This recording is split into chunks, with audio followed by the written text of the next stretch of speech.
Thanks for having me, Daniela. Pleasure to be here. I'm an industrial designer and a CGI artist, visual effects artist. I run my own studio, Almossawi Studios, and I enjoy working on different kind of products with different clients, and I have a focus on futuristic concepts. So, pleasure to be here. Yeah, welcome.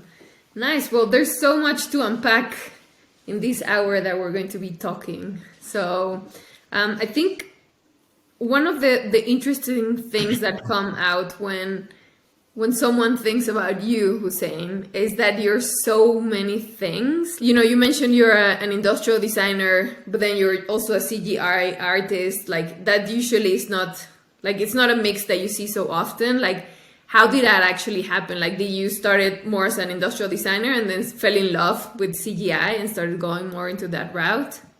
Sure. So yeah, that's a great question. So yeah, I guess I fell in love with design and art from a young age. And then on that path, I was trying to find what suits me. So I actually started out as a graphic designer. And I was doing logo design, web design, doing stuff for NBA players, NFL players. That was at a very young age. And then I went to university, I did graphic design. And then when I was doing graphic design, I also fell in love with 3D. So I didn't know much about industrial design. And then that kind of got me into exploring 3D and doing products and exploring things in the 3D space, which then took me to do my master's in industrial design with a focus on innovation. And that's where I kind of got more into the industrial design side. And when I did that, I also fell in love with CGI as I was exploring 3D more and 3D programs. So I guess where I am now, it's all about really blurring the lines between these different disciplines. And I think that's really where innovation happens, when you have two things that sometimes they're very unrelated to each other and you bring them together and you fuse them together and you blur the lines. That's really where the exciting stuff happens. So for me, it's been about industrial design, graphic design, CGI, and even like going beyond that, how do we mix between the physical space and the digital space? And there's always these kind of two different worlds coming together. So that's been kind of the theme of my career so far, I guess. Which is kind of crazy and in a way not very conventional, like you don't see that, which leads me to my next question, which is it would be really interesting to understand a bit more about your design process. Like there's probably so many things to unpack here as well, but you know, like how do you get started? How do you like figure out what are the things that need to be like, you know, fleshed out initially? Sure. So I think, I mean, this will also take us back to the first question as well. I'll get to that, but always starting out with inspiration and imagination, like where do I get my ideas from? And just being a curious sponge, being inspired by everything around me, by everybody I talk to, wherever I visit, just having an open mind to everything. That's definitely like point one, the very first step when starting on every project, and just being curious and open to everything. So that's definitely the first thing. The second thing is how do I bring the world of imagination and science together? So if I'm doing a product, for example, how is it going to function, but at the same time, aesthetically, how is it going to look? So those are the two things that are always, we're trying to blur together and fuse together. It doesn't just work well, it also looks good. So as an industrial designer, I guess that really kicks in, the function side. And as an artist, the beauty side starts to kick in. And I remember when I was at Nike, there was a term that was used, was beautility, something that is beautiful, but it also has a good utility. So those two definitely have to go with each other. And there's always this debate, I mean, even in university, like, is it form fulfills function, or is it function fulfills form? But really, in reality, it's the two together, and they go hand in hand, and that's what brings a beautiful product to the market. In terms of the process, going back to the first question, like how come I'm a visual effects artist but also an industrial designer? And I think we're really starting to see that in the industry, like where different unrelated programs are coming into the process of designing a product. Like as a visual effects artist, when I'm using Gravity Sketch, when I'm using Houdini, when I'm using 3D Max, and I'm using plugins that would do fire and rain and smoke and particles and stuff that have nothing to do with, let's say, if I'm designing a shoe. How can I use those systems and those processes when I'm doing an algorithm that would generate smoke or fire? How can I be inspired by those algorithms to create something that creates a cool pattern for a t-shirt, for example, or for the graphic of a shoe? Even beyond that, I mean, when we're looking at the form, let's say the sole of a shoe, there's so much that can be done just with sculpting, with displacement maps, stuff that wasn't a common use in the industry before. And it's just, again, bringing in different processes from different programs, from different worlds, and throwing it into the industrial design space, and magic really happens. And we see that a lot with Gravity Sketch, the awesome program that you guys are behind. So it just has opened many doors to explore more and get inspired by more ideas. So definitely that's a big part of my process, bringing in stuff that is unrelated and throwing it into in the mix. I love that. Which, yeah, in a way, that's how people should understand innovation, right? Like how people should go about it. Sometimes I see a lot of, especially when people are getting started, they have a lot of mood boards that are like, if they're going to design a shoe, they have a lot of they have a lot of shoes in their mood board. And it's like, just try to go and explore like a little bit more and like find other areas of inspiration, because that's going to really and I think the industry is also starting to get much more open to that. Like I remember a few years back, 5 years or even 10 years ago, like just mentioning the idea of bringing 3D into the process, it was a big no. Like nobody would understand that. Even I'd say 5 years ago, like not very long time ago, somebody who did 3D was not even looked at as a designer, unfortunately. Even like they've gone through design school, they've finished everything in that every other footwear designer has done. But a 3D designer would be a 3D modeler. And it's the same in the automotive space. You're somebody who just does the models. You implement other people's sketches. And that's a huge loss to any company that does that. And they did that for a very long time. But I guess the past 2-3 years, things have shifted, and now every designer is starting to implement 3D, and it's becoming a bigger part of the process, which is amazing. And just being set in our ways that this is how things should be done, this is how they were done in the past, and this is how they should, be. We keep doing it the same way for the future. I think that's a big miss for any company that's looking for innovation and being innovative in the process itself. We sometimes just look at the product and think, how is this product innovative? What is the idea behind it? But actually the process, when you're innovative in the process and the tools that you use and the way that you produce those products, that plays a big role in how innovative your final outcome is. Yeah, 100%. That part is really interesting, because sometimes, like, I really want to understand, like, how do you think of the tools? You mentioned tools a lot, and I think obviously those are quite important, and we see it a lot, like we see it a lot in the physical world, right? Like the tools that you use when you're building a piece of furniture or when you're crafting a model are really going to influence what the outcome is. Like I only have these like 3 tools, and like these 3 tools are going to help me make this chair in a way that like that's the only way that I can make it. So the same thing happens in the digital space, right? Like obviously you have many more options and like ways of combining it, but it's ultimately the same thing. So I really want to understand, in your perspective, how do you think tools impact the outcome that you're going to have? Like, are the tools sometimes leading you into a result, and is that a good thing for you? I think it's a good and a bad thing. Sometimes if you are limited, I mean, your example about making a chair with just with 3 different tools, it's limiting, but within that limitation, I think there's also some opportunity for you to be creative, but it's more challenging. So again, there's no right or wrong. But if I can have, instead of 3 things, I can have 30 things as my tools, then it's just going to open up more possibilities. I mean, it's just basic math of how much more I can do and how much more I can output.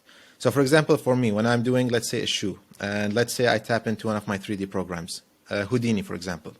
It's a program used for CGI, visual effects, games, movies. They use that. It has nothing to do with footwear. If I tap into that, and if I have different ways to create different kind of geometry, and then just replicate, change it in a different way with algorithms, replicate, change it, and then I have like 100 different options where I can choose from, and just be inspired by the different forms, and then use that as my starting base versus just relying on sketching on paper. It's just going to open up much more doors. And for me personally, that's how I do it.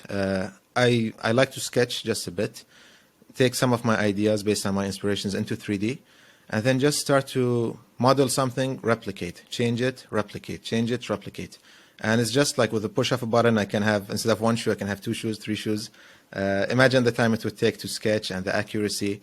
And somebody I remember in the industry when I was in Adidas, they told me, because I used to always design in 3D, they told me that lots of people sketch, but my sketches can spin around, which is a cool thing. So, that kind of stuck with me. It's a sketch, but at the same time, you can spin it around and you can change colors, you can change materials, and just that flexibility, it really plays a big role in the final outcome.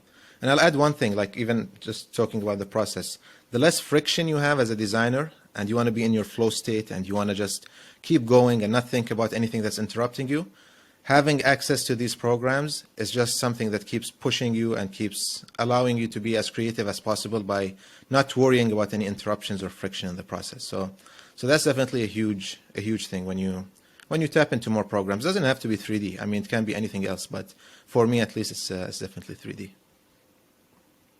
Yeah, you're a very 3D oriented person. But when do you get time to learn all of these different programs? That's usually something that, if you're a designer that is used to like sketching, and then, probably like someone that is listening right now is like, okay, yeah, cool, but like I have my day-to-day work and like I know what I'm doing with like my hand and my pen. How do I get started with like just figuring out the tools that I need to be learning and also like the time that it takes to learn them? Yeah, I mean, even like when we talk about 3D, there's like a million different programs. So when people ask me that, I always tell them, find the thing that you feel comfortable with and just become a master of your craft. And doesn't matter, like I'm not the best at sketching. I can sketch, but I'm like, if you see my sketches, it's not wow. And I know people who can sketch really good and really fast. So that's really amazing what they do. And they keep improving that craft and they keep pushing more.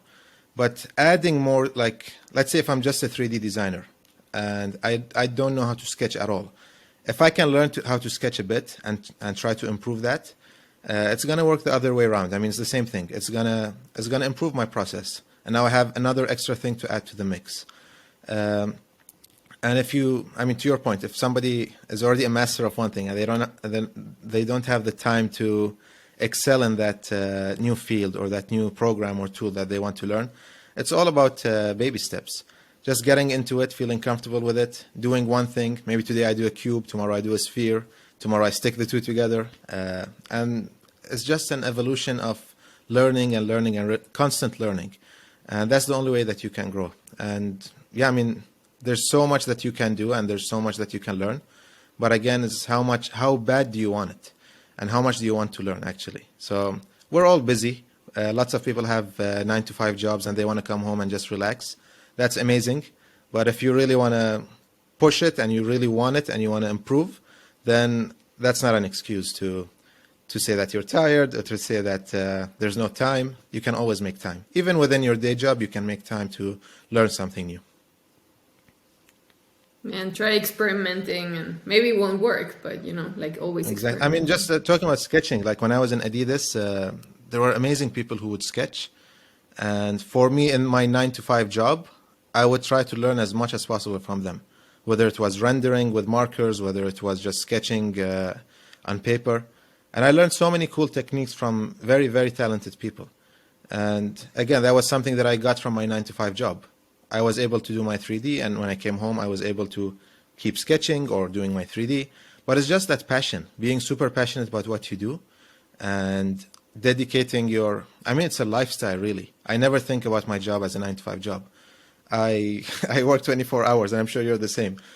Even when I'm sleeping, sometimes, I'm thinking about ideas, or it's not a good thing, but you live that, you're totally like into it. And it's just because how passionate we are. And having a 9-to-5 job, it never really makes sense as a designer. No, 100%. I think that's the thing with designers where, you live it, right? Like you are a designer. You're like, your job is not a designer. You are one. Exactly. And that's the part that, you mentioned looking at other things and just like basically living life. And that's a big part of the inspiration that you take into your work. I wonder if you do it very consciously, as in, I saw this here, I saw this there, and I'm going to apply it, or do you think it's just something that happens because you're very open, you're always kind of like asking questions and then just letting them go into your head, stay there, and maybe at some point they'll come out somehow? Sure. I mean, both are very true. So the second one, just things going in your subconscious, whether I'm reading a book, watching a movie, talking to people, going to a basketball game, there's always stuff that I'm just exposed to, and it will eventually lead to something or inspire me to do something. And even when we're talking about ideas, like some ideas are groundbreaking and new, never done before. And like when you see it as just very unexpected. But some ideas are also a mix of existing things, and taking something from here, taking something from here, and adding them together, adding your twist to it. I heard something interesting the other day. I was watching a video by MKBHD. He does like tech stuff. And he mentioned that everything is a remix. You just have to add your twist to it. And I think that's very true. Everything in life is a remix. So how can you add your twist to it? How can you find the opportunity to improve something? What's the evolution of what currently exists? What's the evolution of our phones, our cameras, our TVs? And that will just start to make you think a step ahead of how can something be better? How can something be done differently? And the same with our process. Maybe I'm used to doing something in a certain way. How can I do it different? How can I make it more interesting? And just being open to that, of not having everything set in stone and not thinking that everything is perfect, it will always open your eyes to improve and do things much better. Cool. I kind of want to keep asking you questions about your process, but in a way, I do want to like mention your book because I feel that there's so much in there that it's probably part of your process. I'll just go ahead and do the commercial for it. So yeah, Hussein's book, like this kind of like amazing box that he made for, like, I don't know, probably it's just for the first people that get it. This is a special edition, by the way, just not to confuse people. The special edition, it has so many like really amazing things. It's a great book, beautiful as crazy. And it has a lot of really interesting insights around like how to go about innovation. And it's probably the process that you follow, right? Like it's the things that you have found that are really useful and that work in a process. Especially the thing that I want to talk a little bit about is the first principles side of things. Like how do you break things apart and really go back to its roots? Because you're probably doing this with every single project that you're working on. Sure. So yeah, just a quick overview about the book. It's called the Innovator's Handbook. And the idea of the book is, so I've had the pleasure of working with some of the most innovative companies like Nike, Adidas, Apple, Ford, through my studio, working with different clients, Pepsi, Cole Haan, and so on. So lots of different cool, innovative brands. And from the inside, I always start to see an overlapping pattern of the mindset and the way these brilliant minds on the inside of these brands start to think and come up with ideas. So I wanted to cultivate them and bring them together and put them in one small book, a fun read. Because as an aspiring designer growing up, I always thought to myself that innovation is something that's overwhelming. It's scary. How does Steve Jobs do this? How does this innovator do that? So it felt a bit scary and overwhelming. But when you break it down into very small insights and nuggets of how to look at things differently, how to have the right mindset, it really allows you to approach innovation in a much different way and in a much easier way. So that was the whole idea behind the book. And there's those principles, those insights, and there's also some actionable, practical examples in the book. Anyways, so getting into your question, the first principles method. That's one of the interesting ways of approaching innovation, and that's something that Elon Musk used a lot with Tesla and SpaceX, and we did it a lot even in the footwear industry. So the idea of that is, let's say I'm designing a shoe for next year, 2023. Let's say it's a running shoe. I would take the shoe that I currently have for running. I would put it on the table, dissect it, break it down into every basic part of the shoe, the laces, the materials, the cushioning, the sole, the tongue, everything. I would put it on the table. And then what's our brief? Like, do I want to make the lightest shoe, the most comfortable shoe, the most durable shoe? I'll start to then question each one of those parts. Do we really need the laces? Is this the best laces to have? Are there any new technologies in manufacturing that we can use? And start to question what we had as an existing product and see where our flaws are, where there's more opportunities, because technologies are always improving and changing. And based on that, we start to either change something, remove something, or add something. Maybe there's something that we don't even have on the shoe. And then once we have answered all those questions and have asked even more questions of why we need something or how we need to do something, we put the shoe back together, reconstruct it, and then we have a much better shoe now that even makes sense for the year 2023. Then obviously 24, 25, 26, it's a constant evolution. As technologies change, as our understandings change, as we see the flaws that the existing product had in the market, consumer feedback, all of that, it all plays a huge role into the design of the new product and also the upcoming futuristic product. So that's one that I really love, the first principles method. Yeah, I love it. And I mean, you mentioned at the beginning of our conversation that you mix art and design, and we spoke a lot about the tools and like how you're experimenting with different shapes and with different kind of like ideas because of the tools that you have and so on. And now talking about first principles is more like kind of like breaking it apart, but then seeing each of the elements of that thing that you're designing and then questioning it. And I imagine that's when you bring the science side of things into the picture, right? Absolutely. Like it would be great. And even when you're working on these projects, really, it's really never a one-man show. Like when I worked in Adidas, when I worked in the different brands, it's never a one-man show where there is one designer who has done the shoe. Usually there's a team of designers, there's a team of scientists also that come into play, material scientists, sports scientists, people who know a lot about the anatomy. So we really consult with each other and we talk to each other, and it's really a collaborative work. Even like, let's say when we're talking about a good fit in a shoe. So how would, for example, manufacturers of a seatbelt in a car design that? When we're talking about durability or traction, how would Continental Tires, for example, do that? How would a car company do that? So really also tapping into other industries and collaborating with other industries, that's really exciting. And again, it goes back to our first point that we mentioned of why industrial design and CGI and mixing and blurring the lines between the two. It's the exact same thing, blurring the lines between different industries, things that have nothing to do with each other. And the more we can bring unrelated stuff together, we can learn from other industries, and we can also improve what we have in our current industry. That's awesome. And I imagine having done that a lot in your process, you've learned how to speak different languages, if you will, right? Because if you're talking to a medical doctor or talking to a very hardcore engineer that is focused on like, you know, material science, they're probably going to be thinking about things in a very different way, or like just talking in a different way. Sometimes designers are seen as these kind of like crazy beings that don't see the world in a realistic way, and like sometimes there are like clashes. So in a way you need to figure out how to have those conversations. What would you say about that? Sure. Like maybe there's some advice that you have for people. I think it's more them teaching me the language than me speaking the different languages. It's just because of how much, you know, you can learn from others. The way that you would speak to different people on the team, and also even when you're talking to consumers, like you won't sometimes get into the details of the manufacturing and the materials and the science behind it, but there's always a marketing team that would deliver that message in a much more easier tone to understand, in a much more friendly way.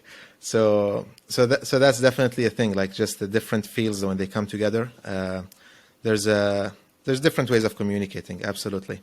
And it's also a huge learning curve. Like for me, going and working with a factory, going and working with a material scientist, with a sports scientist, just also learning the different terms and how things work and why they work. It also adds a lot to me as a designer, just knowing the process behind manufacturing and behind why some things are the way they are. And then when I have a framework, let's say from a sports scientist, of this is how the anatomy works, this is how the body works, then at least I know how to design and what to design for, rather than just going fully blue sky and doing anything. So it really needs to have a purpose and make sense when you're designing. That's kind of like, in a way, the next part of the design process, right? Like you mentioned inspiration, you mentioned using different tools, deconstructing the elements of the product that you're going to be designing, and then proposing ideas. But then those ideas are ideas only. And in your book, you also mentioned that, like ideas are one thing, but then the important thing, or like the next step, is to really bring them to life.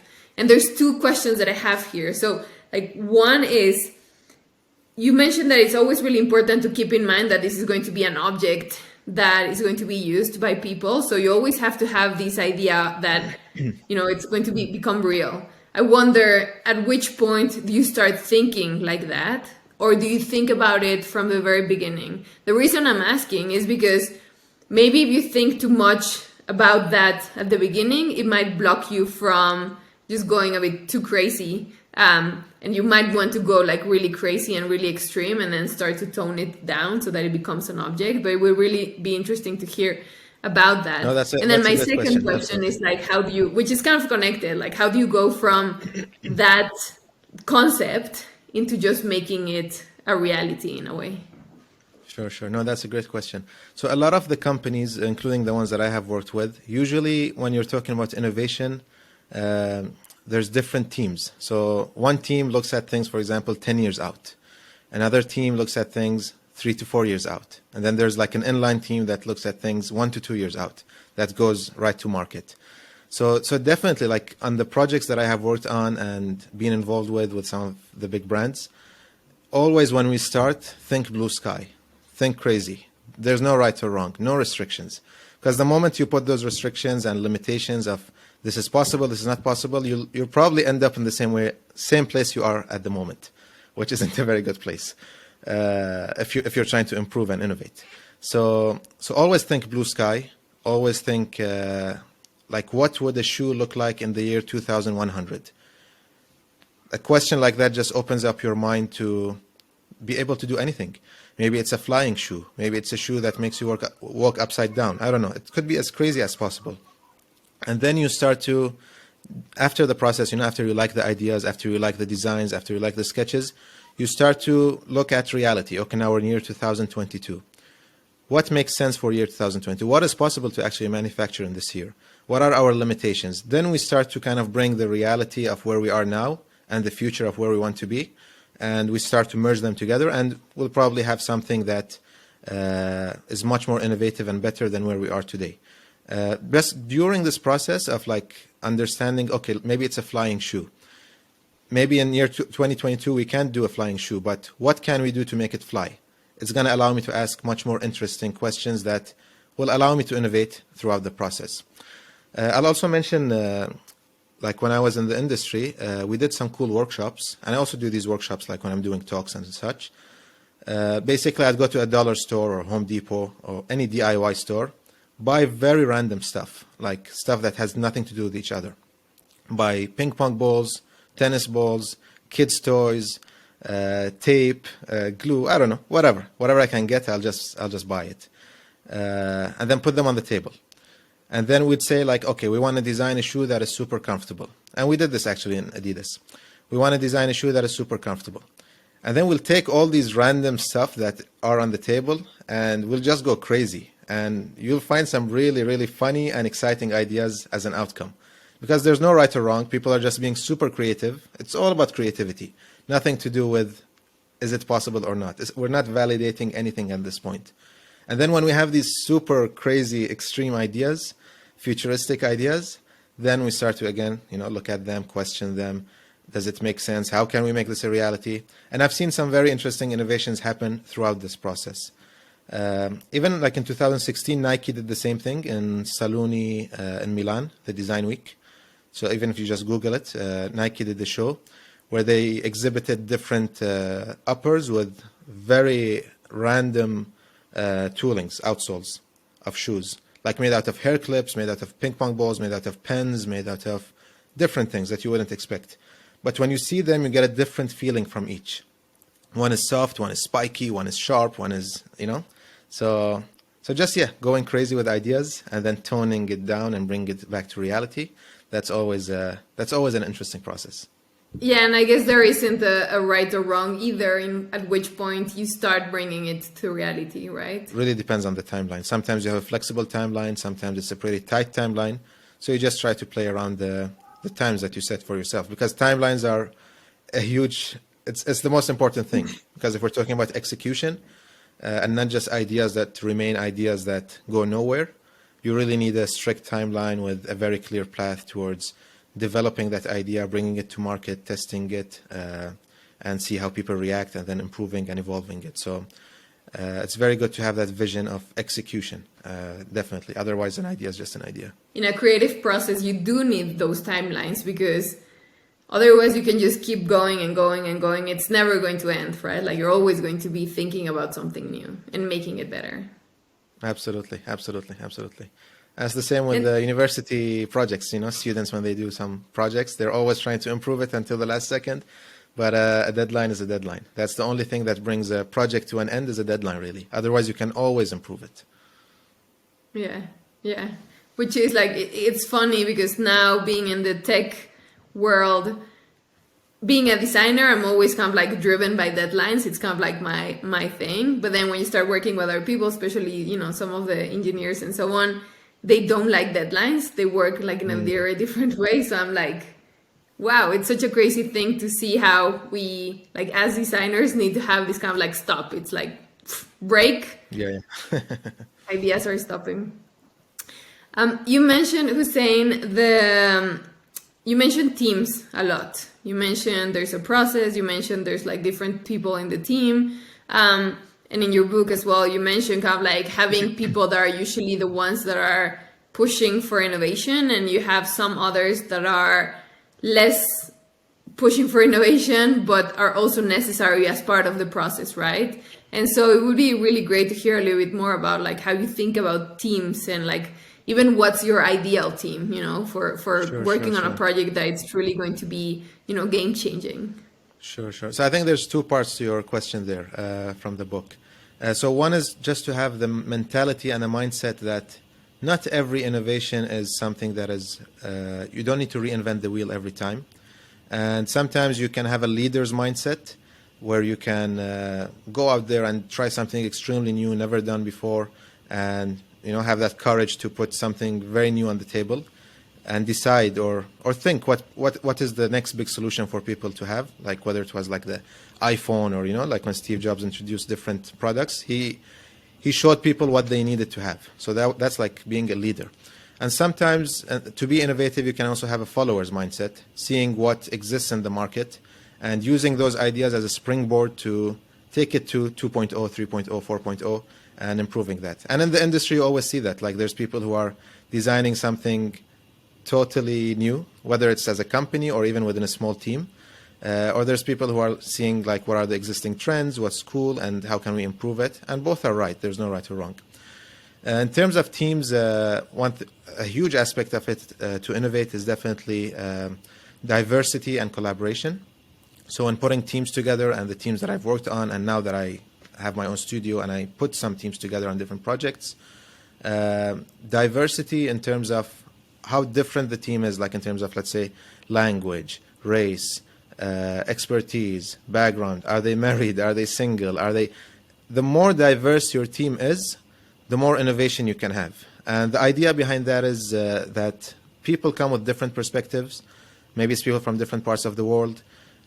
And just having those different perspectives, again, opens up your eyes to new ideas and looking at things in a different way. Of course, I'm not saying just put a diverse team and you're going to get innovation. There's lots of things beyond that. But we're just focused on innovation here, like people's motivation. Are they paid well?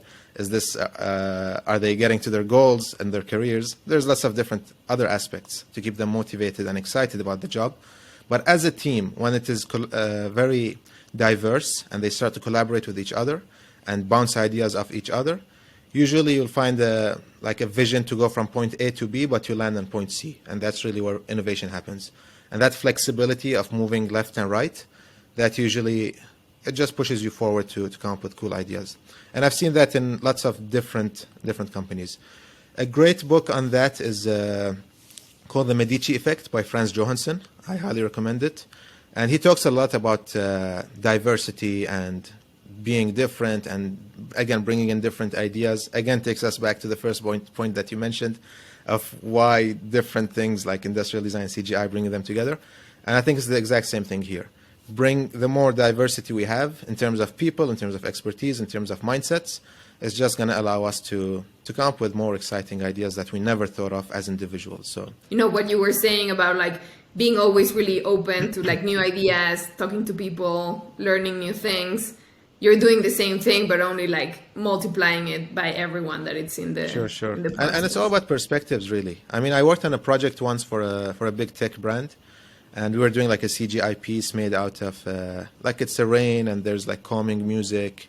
It was a screensaver for a TV. And so for me, like I grew up in a country called Bahrain, and we don't have much rain. And when we saw rain as kids, we always found it as a source of joy, and we'd leave, like if we're in our classrooms, we'd go outside under the rain, and it's like, oh, it's raining. It's like a big moment. But then if I'm talking to someone from Seattle or Portland, rain to them, it's something that's depressing and gloomy because, oh, it's raining again. So I mean, just simple stuff like that, where it's two very different perspectives. It's the same thing. It's the same rain, same experience. Not same experience. I mean, same, experience of it falling down. But the way you perceive that rain, a moment where it's raining, it's very different. So now as a designer, when I'm presenting this experience on a TV screen where you have this rain coming down, is that a calming experience? Is that a depressing experience? Again, it could be very different. So having those different perspectives in this very simple example, it just really opens up your eyes to, okay, things could be a bit different than how I know it or how I got used to doing it. And it really just opens up more opportunities. Yeah, I love that example. Yeah, it's really interesting. Yeah. Let's change gears a little bit because you mentioned, the exercises in your book. So, it would be really great to hear a bit more about like a couple of them. So there's different examples in the book. So the first one is called reverse assumptions. And basically you would take, let's say, take a product, or let's say a restaurant. Like, what do you know about restaurants that are true? Like I'm asking you now. What do you know about restaurants that are true? I like know that food. They have chairs. Yeah, they serve food. They have chairs and tables. They have a kitchen. They have people preparing food, and people eat there. Great. So you do that list. These are the assumptions. And now we'd flip those around. So they don't have chairs. They don't have people eating inside. They don't have a kitchen. And they don't have food. I don't know, whatever it was, we just flip it around. So now if they don't have, let's say, a dining area, then how does this work as a restaurant? So now I'd start to think about different ideas of how a restaurant could work without a dining area. If they don't have a kitchen, maybe you take your own food. If they don't have a chef, maybe you cook. So some ideas it just changes the way you look at things. Some ideas would be really stupid, but some ideas will come out of it that are very exciting. Like not everything that you flip around would actually make sense, but out of this process, you'll get some really cool ideas. Same thing, like a bicycle has 2 wheels. I flip it around. Okay, then maybe a bicycle has 8 wheels. Why does it have 8 wheels? Maybe because this and this and that. So just breaking your perception of things through this simple example, it really opens up many doors to cool ideas. Awesome. Well, I have one last question for you, Hussain. We probably could speak for hours and hours about all of this and like going deeper into your process. You mentioned in your book quite a lot, and like it's also something like the exercise that you told me and like the conversations that we've been having. It seems like innovation, it's something that you can train in a way. You talk about like flexing your creative muscles. Do you think it's something that can be learned, or it's something that in a way you're born with, but then you can develop it further? I think there's everything in life, things that are people, they're born with things that are like they're better in certain things than others, whether it's sports, whether it's having good voice when you're singing, whether it's designing. There are certain things. But I think I truly believe, like from my perspective, working with these amazing, innovative companies, it's really about these small hacks and tweaks towards having a better innovative mindset. And like rather than being overwhelmed by how can I design or create the next big thing, for example, if I break things down into very small parts, or if I'm designing a shoe that does 3 things, but I'm laser focused on just one of the 3 things, and designing the best, like the best lightweight shoe, the best durable shoe, the best fit shoe. It's just like these small insights that I saw on the inside that I think everybody could become more innovative. And it's really a muscle that you could, keep training and flexing. So I don't think it's something that you are born with necessarily, but it's something that you can, if you want to pursue and you want to try to be better at, you can always do it and think outside the box. Of course, you have to keep training it and you have to keep doing it over and over. This is also a chapter in the book, not being afraid to fail, and that's really a huge one. Because you've started your own company and you're doing amazing. I'm sure, like, if we hear your story, there's lots of failures, and along the way, there's lots of things that didn't work out. So it doesn't really work overnight. Nothing works overnight. And having that persistence and not just having a dream, executing the dream, not just talking the talk, but walking the walk. I think those are things that really push you to become a better innovator and a better anything really that you want to do, become better at anything that you want to do. So yeah, I hope that helps. Great last piece of advice for people. I would say that Hussain also mentions, blocking out a little bit of the noise from outside. When you're doing innovation, you're always going to hear a lot of no's. Definitely, I've heard them. Hussain has probably heard quite a lot in his career, and if you're looking to innovate, you're also going to hear a lot of people saying that these things cannot be done, that, why are you trying to change the world if the world is okay the way it is, and so on. So absolutely. Negative mindsets, it's the most dangerous, it's the biggest poison to innovation. And it's funny because I've seen negative mindsets on innovative teams or innovation teams. And that's a whole different story. I think we need a whole different episode for that, talking about the egos and the politics and the things that get in the way in the big industries, like in the big companies. And sometimes an idea is shut down because the guy you work for doesn't like another guy, or because he doesn't like you, or the idea that somebody else liked. It gets really complicated. And I've seen amazing ideas by amazing designers die when, like, a year later, the competitor has done the exact same idea and we wish we had done it, just because egos and politics got in the way. So that's like a whole different episode. And let's really do that, Hussain. Let's do another one talking about that. Sure. Awesome. I'm super passionate about that topic. I can see. All right. Well, thank you so much, Hussain, for this lovely conversation. It's been really great having you. For having me. Again, everyone, Hussain's book now is already on Amazon, and it's such an amazing thing to have in your tool set. If you're already a designer, if you're looking to start innovating not only in design but in different fields, this book really gives you kind of like the in a way the instructions, the ingredients, and like helps you navigate some of the things that you're going to be facing when you're trying to innovate. And it's quite easy to read and quite small in a way, or I don't know if it's because it's really easy to read that you just go through it. It's supposed to be a fun short book. It's not overwhelming, and I even mentioned in the beginning it's not the ultimate guide to innovation. So it's something that's supposed to spark your curiosity and supercharge your mindset to design and think better. So yeah, I hope you enjoy it. Yeah, awesome. All right, well, thank you, Hussain. Have a great day. Thanks, Daniel. Always great to be with you. Thank you so much. Appreciate it. Bye-bye.